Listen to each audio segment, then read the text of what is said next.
An atheist child's Christmas in Wales. The years go by too swiftly now, like months falling from a pasta and spray paint calendar. Weeks pass by like the minutes spent on a guilty tug. Winter nights draw in too soon, like the dark enveloping embrace of a collapsed mind that took a grandfather away. In these times I am taken back to my youth, to my family, and to the home in which I was raised as a child. A youth near lost in a miasma of smog, casual battery, and impending dementia.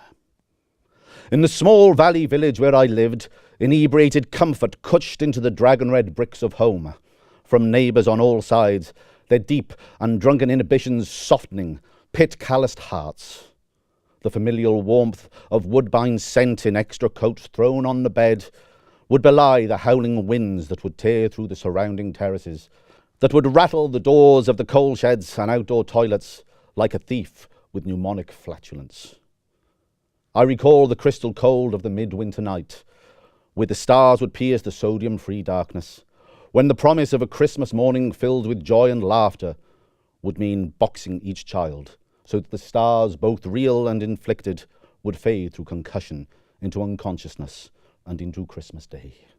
Stirring slowly, scraping stalactites like statues of sleep from my eyes, I awaken first to the muted, muffled silence from outside that comes only with the deep, dense, drifting, curdled-cum bergs lying lazily against the house.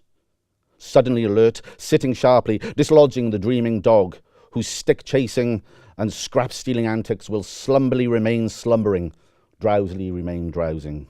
While I, throwing back the coats and leaping to the floor, quietly now, hush, Dad still sleeps, tiptoe in socks across the plush, patterned muck of carpet. 10 threadbare tongues poke and jeer at me, but today I will ignore them, for today I will have new socks. I pull back the latch, its rusty cry a dagger in my heart, but still no other stirs. The house stays silent, save for the weakening farts of Dad, whose belly full of beery wind has battered at Mum's sheets all through the night.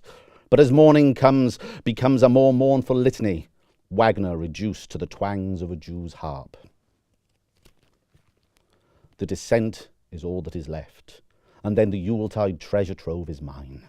1 step, 2 steps, 3 steps, 4, 5 steps, 6 steps, 7, 8 more. But as I round the corner at the base, there I come, face to face, with Nana Hobbs, the mum of my mum. A face etched with the strain of birthing and raising 8 children, both cruel and compassionate at turns. Her aged, shriveled bladder has woken her again, as every day, to drive her to the porcelain pisspot of pile-producing frigidity. Her eyes and tongue, as her buttocks, are cold, and the rising, permeating chill inflicts her words with severity as she demands I clean the clinkers. Help unhinder her hemorrhoidal Hades hole. Harrowing horror hammers at my heart. She growls again. The fire needs building and the house warmed. I imagine I hear a chittering echo from her teeth in the glass next to her bed, drowned in water and still less moist than the spittle speech from her lips. Each task delays my ultimate aim, but soon, soot-stained and smoke-stinking, I make my way to the never-lived-in living room. Other than for the marking of death and the chance of a royal visit, this most sacrosanct of rooms is out of bound, and its plastic-wrapped sofas will be pristine all through the year, protected by the fear of a mother's wrath. Except for today, where piled presents will stand in priority position, and mine. Mine shall be the pile to humble all others. At least once a year the youngest comes out on top. And what treasures shall I receive? A spinning top, a hobby horse, playing cards, crayons, a platoon of plastic soldiers, a football, a sword, a bow, oranges, walnuts, sweets, selection box, chocolate tool set, the Beano Annual, a colouring book, a telescope and flask, new clothes of my very own. Every one is hoped for, and any one will be enough. I am not greedy. I know anything given will be everything given, and my mam and dad will have saved into the Christmas club, saved every Green Shield stamp, hoarded every cigarette insert, and haggled at the back of Jimmy's van just to see us smile. I am here, at the door, and I can hear footfalls above with the warmth the fire has roused from hibernations, those not so young and eager. Perhaps Nan climbed into the wrong bed again and sent a piss-chilled toe tremor to the feet of the sleeping. I should wait. It is Christmas after all, but I am a child, and such consideration is not in my heart. I lower the handle and enter the spiritual sanctum of Santa. There are no toys. There are no presents. There is no joy. The absence of a stretched stuffed stocking, or rather the hacked, single-bifurcated 5-denier hosiery donated gusset threadbare by Nan at the end of my bed should have given me cause for pause. The missing aroma of ham and beef and turkey wafting through the house all through the Christmas Eve should have been a shrewd clue that something was amiss. No visits from family who normally brace the 5-mile journey from out of town. I should have sensed something wrong. No burglar can I blame for this depredation. Something more fundamental has occurred. I stand and stare at the pristine room, unburdened as it is of tinsel, decoration and streamers.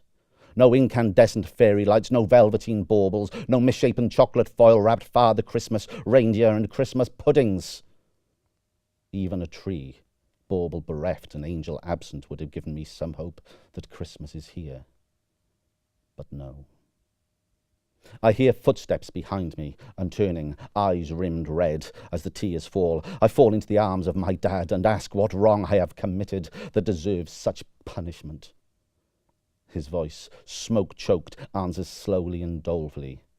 Son, you have done no wrong. There is no crime to answer for, no punishment to bear. Instead, we are opening your eyes as ours have been opened.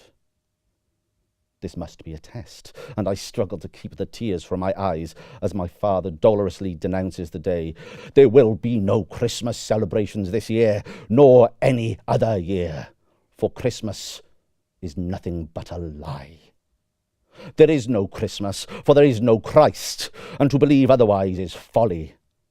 Child, rejoice, for you shall look upon the world with the eyes of the atheist, and the false joy of belief and consumerism shall be gone, swallowed with the satisfaction of knowing that you have been elevated to the light of logic and realm of reason.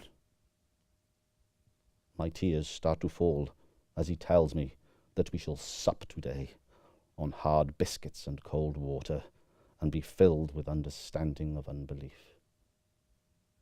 To a 7-year-old child, being told there is no heaven, mean my tears rain in hell.